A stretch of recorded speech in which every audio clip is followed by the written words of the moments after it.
Hello, and welcome to this edition of People in Transition. I'm your host, Bob Gerst. I've been hiring, firing, and mentoring executives, frontline employees, interns, and job seekers in companies around the world through a host of transitions, some difficult, but most very good. I work with people in Hong Kong, India, Australia, and across the United States. What sets them apart? A lot, but there's more they have in common. And one of those commonalities is transition is a part of life. This experience has given me a bird's eye view on a variety of trends, economies, industry disruptors, and transitions that are big and small. It also brought me into contact with the thought leaders and decision makers you need to meet, the people who can make the difference that matters to you right now. Imagine knowing exactly what to do next and how to know it's time to make your big change. The insight track you're going to access during our future episodes is better than a crystal ball. It's the exact information you need to take that next step. Whether you're a new grad applying for your first professional job, someone looking to transition your work experience into a promotion, launching your own company, or maybe even starting to plan your retirement, you're in transition, and this series is for you. We all know transition can be scary, but it doesn't have to be. And it's even fun when you have VIP access to the future you want. Are you tired of the uncertainty of being passed up? We'll share with you the tools and skills that can take your dreams to the front of the line. So, if change is on your horizon, or maybe just the thought of change, you won't want to miss this discussion. It could be the exact edge you need to turn transition into an amazing opportunity. Brad Minton, I am so excited about having you on today's episode of People in Transition. I think that this will just be a great experience, and I know that you are going to supply so much information to our listeners. Thanks, Brad. Thanks so much for having me, Bob. I really appreciate the opportunity. Brad, when you were younger, what did you want to be when you grew up? This is such an amazing question, and it's something that I honestly haven't thought about in quite some time. But in full transparency, when I was young, going back to probably the age of like maybe 8, 9, 10, I actually wanted to be a singer, dancer, songwriter, a performer. At that particular time when I was growing up, Michael Jackson was the hottest thing on earth. And I just remember watching music videos of him performing or concerts of him performing and just being absolutely mesmerized. And I just thought, wow, this person can really, really captivate an audience. And it just, to me, it just completely immersed me into, the power that one person can have over thousands and thousands of people. And I just thought it was just incredibly inspiring and empowering. Tell me, what were the transition moments that occurred to get you from that picture of yourself as a young child and wanting to be a performer to where you're at today? Oh, there were several transitions along the way that I think it really, really shaped me into the person that I am today and how I see the world and how I approach things. A very seismic shift that I dealt with early on in my life was the divorce of my parents. And that happened when I was about 14. And, prior to that, you just kind of have this idea in your life about, okay, this is how my life is going to go. And then all of a sudden, nope. Life throws a curveball and it's okay, it's not that way anymore. And now you have to adjust. And there's going to be significant changes in the vision that you had over your future. So going through that process really helped me understand and helped me appreciate the power of family, but also more importantly than that, I think the power of accessing networks of individuals to help support you through challenging times. I knew from a very early age, and that situation only magnified it, that I wanted to be a helper, that I wanted to provide. It was always sort of embedded in my DNA, and now I had a little bit more of a clearer direction of how I was going to do that. So I decided to pursue psychology with my undergraduate degree on my path towards being a therapist, and then ultimately pursued graduate school and got my master's degree in mental health counseling. and ventured out into that field. And over the course of that time, I had the opportunity to work in a few different organizations. And then in 2008, I went through another major transition.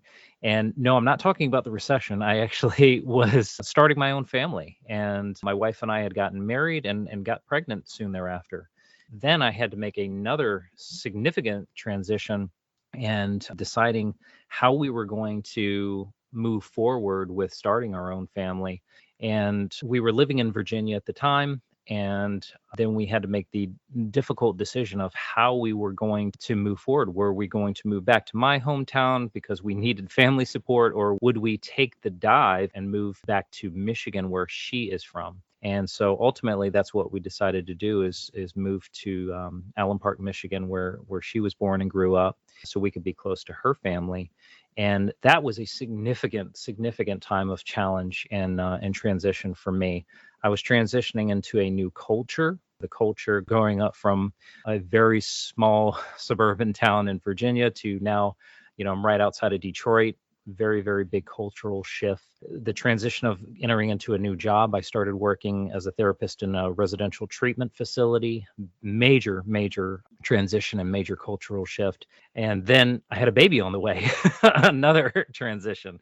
This was probably the point in my life where I was dealing with considerable anxiety, considerable stress, and having a very tough time. But I ultimately was able to find things of value to be able to provide for me to get me through those tough times, and really focusing on the positive and what I really wanted to accomplish and what I wanted to achieve.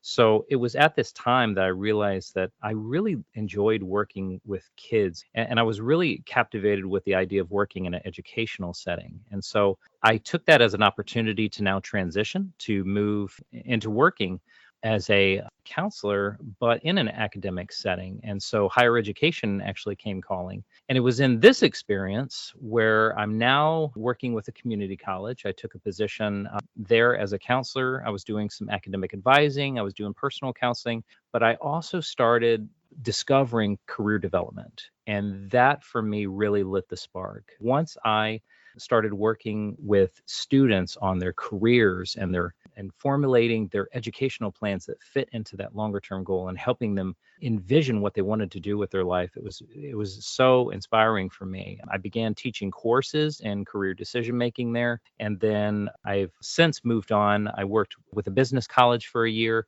and I worked with Eastern Michigan University for the last 2 years. And then most recently, a few months ago, just recently transitioned into my current role, which is a Postsecondary Success Navigator with a intermediate school district in Wayne County. In addition to that, I started my own business, To Be Career, and started my own podcast, Your Career GPS, which came as a result of wanting to express my creativity in different ways and wanting to reach my audience in new and creative ways.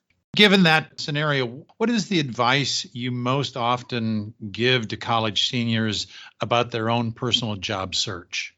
I think there's so many different go-tos that I have.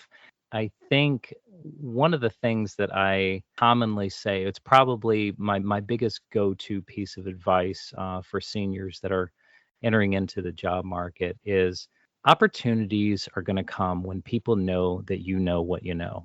And essentially, that's a really fancy way of saying you have to own your brand. You have to really, really own what makes you unique and what makes you valuable. And then once you discover that, once you own that, then you got to tell the world about it, because it's not enough to just have really, really great skills. That certainly will carry you pretty far. But if nobody knows about those skills, if nobody knows the impact that you can make or the unique value that you do bring to the table, you're not going to go nearly as far. And so we live now in such a interconnected digital world where it honestly doesn't take too much time and effort to really develop a great personal brand for yourself, but it's worth every penny. It's worth taking the time and investment into it, really captivating an audience with a message of what makes you valuable, what makes you unique, and what is the contribution that you can offer that nobody else can do quite the same way as you. Brad, what is you need to clean up your online dirt? What does that mean to you? Well, I think working with so many young people as I do, I think one of the biggest things that I talk about very frequently, particularly for those that are in college, but this also impacts high school students as well. And obviously, the demographic that commonly work with are young Gen Zs and millennials and Gen Z. So the individuals that are currently in school or the early stages of their careers, and many of them have grown up in a world where their lives are broadcast on social media in some form. The statistics clearly point that over 3/4 of that demographic are using social media, be it Facebook, Instagram, TikTok, Snapchat. They're on those platforms to varying degrees. And so as you transition into adulthood, it's really about how do you take this brand that you've already created for yourself, and how do you shift that now into a professional sense, because it's only served you in a personal capacity so far. So it could be fun and lively and really just meant for vanity metrics, for likes, for comments and shares and those types of things, and you want to get the followers and things like that. That's the purpose that it serves many young people when they're just venturing into that world of social media and branding. But that digital footprint is one of the things that now employers are going to look at as they transition into a professional sense.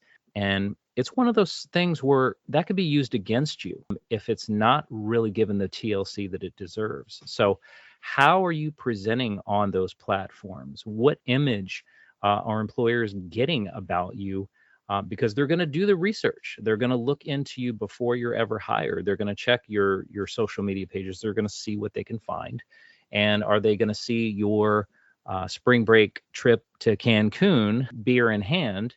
Or are they going to see your academic projects that you were taking on, volunteer experience? Are they going to see you at the job? Are they going to see articles that you've shared that's relevant to your industry? That's a choice. It's a choice to make about how you're going to present yourself. Brad, talk a bit about cover letters. Are they important anymore? And if so, how do you develop an effective one? Yeah, that's a really great question. And I guess the question about whether they're important really, really depends on who you ask. I have had the privilege of speaking with quite a few recruiters over the years. I hosted webinars where we've talked to recruiters, and the statistics on this are pretty clear that they are not given the time and attention these days that I feel that they should warrant. Many stand on one side of the fence and say, no, it's an outdated practice. You probably shouldn't do it. It's not worth it. Nobody ever reads them anyway. These are the things that I commonly hear. However, I stand on the side that when you are in a position where you're applying for a position, every available tool, trick, strategy to differentiate yourself from the person on the right or left needs to be taken advantage of. And whether it's read or not, to me is irrelevant. You're giving yourself the opportunity then to have something that could be the determining factor. And so, as I always like to say to the students that I work with, your resume is going to be the black and white. It's going to lay the foundation, and it's going to tell an employer what you bring to the table in terms of your experience, your skills, your knowledge, where you've been, what you've done, your contributions, your impact. It's going to be able to say all those things. The cover letter is really the gray. The cover letter is going to really be the point of connection that's going to tie all that together. So you've worked there. So you've contributed this. So you've added this value. You've achieved this result. Why? Why do you want to do that? Why do you want this role? Why do you want to make this sort of impact with your career? So I think the cover letter is an amazing piece of real estate to convey the message of why, and it answers why them, but it can also answer why you. How do you get your resume to stand out from the stack of resumes that hiring manager may have in front of them? And then kind of a follow-up question, do you use a generic resume or do you somehow target it more to the company or position? This is one of the things that is a make or break for so many job seekers. And you don't have to look very far to find people who are very, very frustrated because their resume is not getting the results that they want. And they're desperately searching for why. What's the answer? How do I get out of this trap? And you hit the nail on the head. The recipe, the key to really having it stand out is really breaking down for the reader, how do you fit? What is the correlation between what you have on that sheet of paper and what they're asking for? There has to be sort of this direct translation. So you do have to customize to each individual position. And I know that that's not the sexy answer. It's not sort of the answer that comes the path of least resistance, but it is certainly the one that's going to make the most impact, because an employer is going to be able to read that and they're going to be able to easily detect, is this person the appropriate fit for this specific role? And so we can't go with just a generic resume that's sent to 10, 20, 50 different jobs, because that's not communicating that direct translation. The other thing that I think really needs to be done, in addition to specifically targeting for an individual role, the other thing is really communicating the impact that you've made. It's really, really important to go beyond a job description. And this is where so many people get it wrong. The easy thing to do is to copy and paste the job description in your resume. Just go back to what the job description said when you were hired in and just copy and paste, right? That's the easy thing. But that doesn't differentiate you from your colleagues, the other people who are doing the same job. That doesn't tell them the story of your unique impact for that particular role. So instead of a job description, you want to go with an impact depiction. And so you accomplish that by really taking it a step further and providing the appropriate details of what you did. So it's not just what you did, but it's also how you went about doing it. Was there a method? Was there a mode? Was there a certain technology that allowed you to do that? You also maybe want to encapsulate why you're doing it in the first place. What was the rationale behind that? So when we're putting together our bullets here, this is what we're talking about. So those bullets are going to provide the depth and the understanding about what was your unique contribution. And then finally, you tie it all in with what was the end result. So you did this task this particular way because you were looking for this type of result, or that was your rationale or your target. And then what did you accomplish at the end of it? Brad, I'm starting to hear more and more about video resumes. Maybe you can describe that a little bit, and if you think that they have any place in the recruiting process today. That's such a great, it's such a great question. And my personal stance on it is I really do feel like this is the wave of the future. I feel that in 2021 and beyond, we've now had to, by consequence of the pandemic, we've had to embrace digital technology more so. So this is going to be a very, very unique opportunities for companies to embed these sort of tools to really mimic what their culture is all about. And I think so many companies are really starving for that. The opportunities for a job seeker to really showcase their personality a little bit more, because a resume is not going to be able to do that nearly as effectively. As I mentioned before, a resume is very limited in its written form. It's limited on sort of the rules of the road and how you can go about doing that. But a video resume adds for expression, adds for creativity, for personality to really shine through, while still at the same time being able to encapsulate someone's unique skills, value, and experience. So there are examples of this. So TikTok recently, the platform, as I mentioned before, that many Gen Z are utilizing now to communicate with one another and to share video content, actually piloted a new program over the course of the summer where they partnered with several companies and organizations, Chipotle, Shopify, Target. They partnered with a couple of these organizations to allow them to submit their resumes through the TikTok platform. And so they gave them the liberty to be able to compose their resume in that video format. Brad, I know that being authentic while you're in your job search is something that is really important to you. What does that mean, and what's the lessons that our listeners should take away from this? Yeah, when so many young people are starting out their careers, there's this natural tendency to want to do things the way that, people have always done them. And there's maybe this natural tendency to kind of get into conformity. And we want to just try to follow the mold, right? Follow the proven path. Okay, this is what you do because this is what somebody told me to do. This is what my parents told me to do. This is what my friends do, and this is how he got hired. And I think one of the things that people tend to stray away from a lot is really what makes them an individual and what makes them unique is their golden ticket. Employers hire on personality a lot. I don't think many young people really understand that as much until you really start looking at how most companies and organizations are actually hiring is through personal referral. That says a lot. It says that personality, that trust, that connection between human beings matters a lot. And how do we get that? It's by being an individual. It's by knowing yourself, knowing what you bring to the table that is uniquely you, knowing your strengths, your interest, your authentic impact story, as I like to call it, the things that definitively if you needed to defend, that you would feel really, really comfortable in doing so.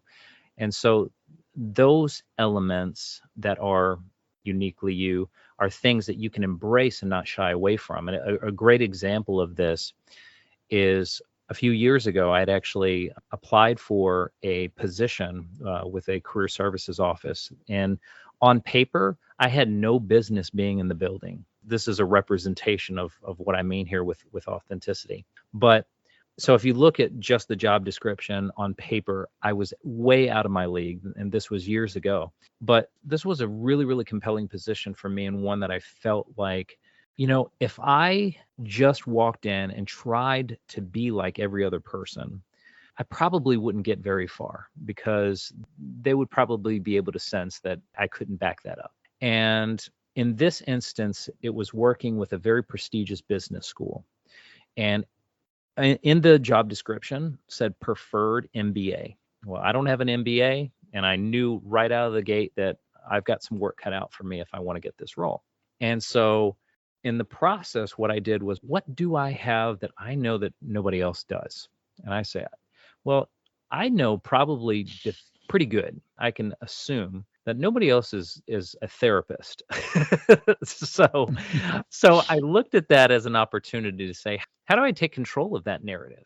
If I have a feeling, if I have a suspicion that not having an MBA is going to be a liability for me, how do I take something like being a therapist and use it as an asset in this case? And so that's what I mean about just trying to really own what makes you unique and valuable. And then from there, what I did was I went through the process. I interviewed. I actually interviewed 3 times through this role. I got so far into the process, and ultimately I ended up turning it down once I went through the 3rd interview.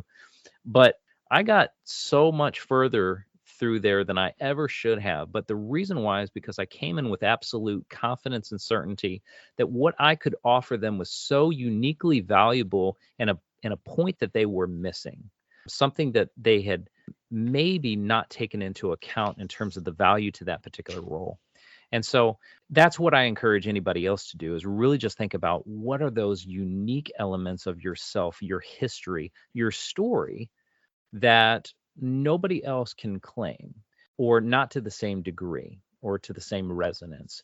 Take that, own it, and then use that and turn it into your assets instead of your liabilities. Brad, what does leave your negative stories at the door mean when you're going through the interview process? It's, I think, understandable and human nature when we go through difficult situations at work, difficult situations with our colleagues. Maybe we've been let go from our positions. It's easy to hold on to those negative experiences and let that shape our worldview, let that shape how we see other people. And those are, these are the lenses now that we take and we utilize in how we communicate. And so what that essentially means for job seekers is it's the ability now to see things through fresh eyes. And no matter what experience that you've been through, you don't want to have those situations come back into a new opportunity and manifest. And so it's really about how do you now keep focused on the present moment and even shift the dialogue into the future. So as an example of that, if you had a situation that impacted you negatively at your last job, these are the types of questions that do often come up in interviews, right? Tell me about a time where you had a conflict with a coworker, or tell me about a time where you had a very difficult client that you were working with. These types of situations are sometimes assessed in the interview. And really, it's more about how did you pivot off of that? How can you pivot off of that and say, what did I learn from it? Yes, it was a difficult experience. Yes, it was challenging, but how did I handle it in a productive way? And now, what am I doing differently as I move forward? And so it's really about, let's shift things towards the positive future that we're looking to create. Brad, I remember teaching a recruiting course 40 some years ago, and we talked about dress for success in the interview process. Does how you dress, how you present yourself have any impact or any concerns in the interviewing process today?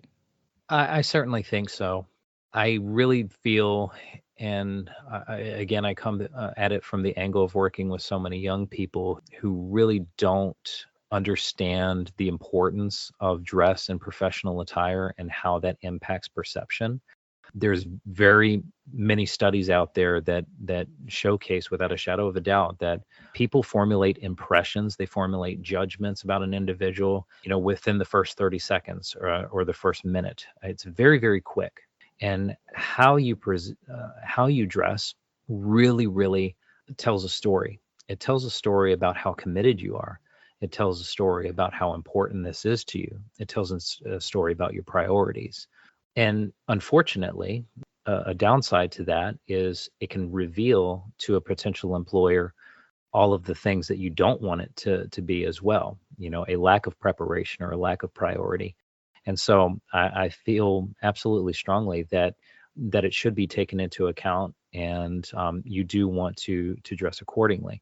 Now, accordingly really means dress for what is the preferred norm for your particular industry. So for various industries, suit and tie may not be required.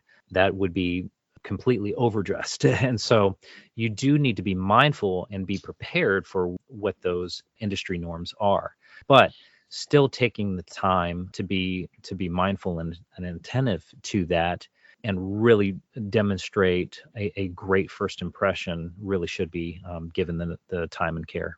Brad, any books or other resources that you would recommend to someone going through their own personal transition? Yes. So I have to admit that I am not a heavy traditional book reader. I do listen to audiobooks. I love podcasts, and I like articles, videos. I like taking in content through smaller digestible chunks. However, I cannot recommend the book Recalculating by Lindsay Pollack enough. even for somebody who doesn't do a whole lot of book reading in the traditional sense, Lindsay's book is an absolute gold mine. And it came out in response to the pandemic and really is a how-to guide for anybody. And what I love about it is, regardless of where people are at in their careers, whether they're just starting out or they are C-suite executives, it is an absolute go-to guide for all things career development through a tumultuous and turbulent workforce that we're in right now. In terms of other content, the Happen to Your Career podcast by Scott Anthony Parlow is another really fantastic resource that I can certainly suggest. And I think one that I certainly could also add to that list as well, now that I'm thinking about it, is Andrea Koppel, who's a good friend of mine, has a podcast called Time for Coffee. And she interviews people from so many different industries and so many different careers. And it's just a unique collective of individuals who talk about their experiences. And I think one of the unique things about that podcast is you get an idea of how people have gone through many different transitions in their own careers, Andrea included, successfully, and how they've adapted and pivoted. And there's certainly a consistent theme in there. Brad, if our listeners only remember three things as they go through their own personal transition, what are those three things that you want them to keep in mind? I'd say the first thing would be really, really taking the time for self-discovery. I would say, even though the term gets thrown around as a little cliche right now, I would say really get grounded in your why. Understand your internal compass. Understand what it is that you are trying to create, do, build, problem solve in this world. And really, really be intentional about discovering that if you haven't already. And exposing yourself to the experiences that are going to lead you there. I think all of those things are really, really key. Is like you have to get grounded in what is your central mission. Because as the world changes and as the world adapts, if you have this internal motor that's driving you towards that goal, you can take a different job. You can attack that role, that challenge, that mission, that purpose from so many different angles. You're not limited to one thing. So really get grounded in that why, because it will serve as the magnet that keeps you pulled for the long haul. Number two, I would say is, and this is a big lesson that I learned along the way, is don't reinvent the wheel. Remember that if you're going through transition, you're not the only one that's ever been through it. You're not the only one who's probably been through the exact same thing that you're going through. There's probably many people who have dealt with those types of situations, and you'd be surprised at maybe how identical your stories could actually be. And so if you ever need to know what to do in those types of situations, is find the individuals that are already doing it and have come out the other side and have learned and been able to grow through that process. Those are the people that you want to associate with. And then finally, my third suggestion would be never be afraid to seek support. Find solace in knowing that other people care about your success. And those are the people that you constantly have to surround yourself with. Really, really build that network of people that are going to lift you up and support you when you're going through those challenging times. Because, we all get there. We all have those times where we feel very defeated. So you want to have a really, really, great network of people that are there for you.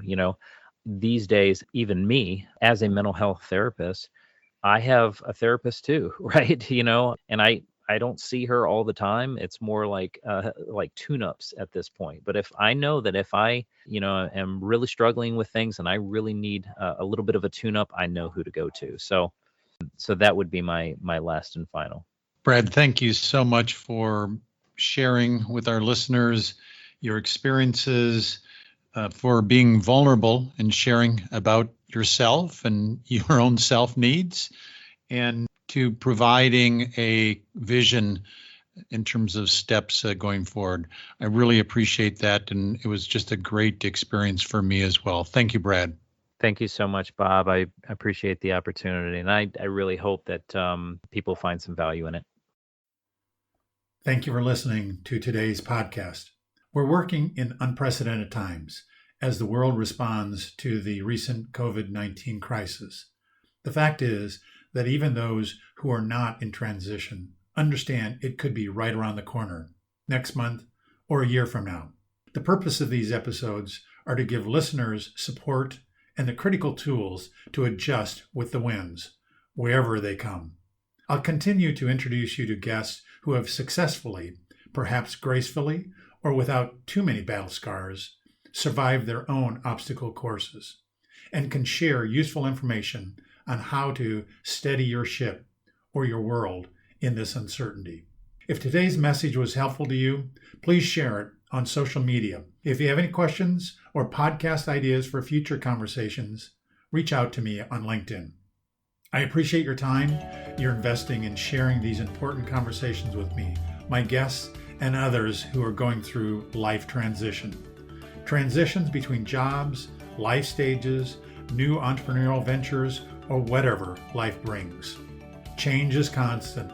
The more prepared you are for it, the better and easier the change will occur. Thank you again. This is your host, Bob Gerst. See you at our next episode of People in Transition.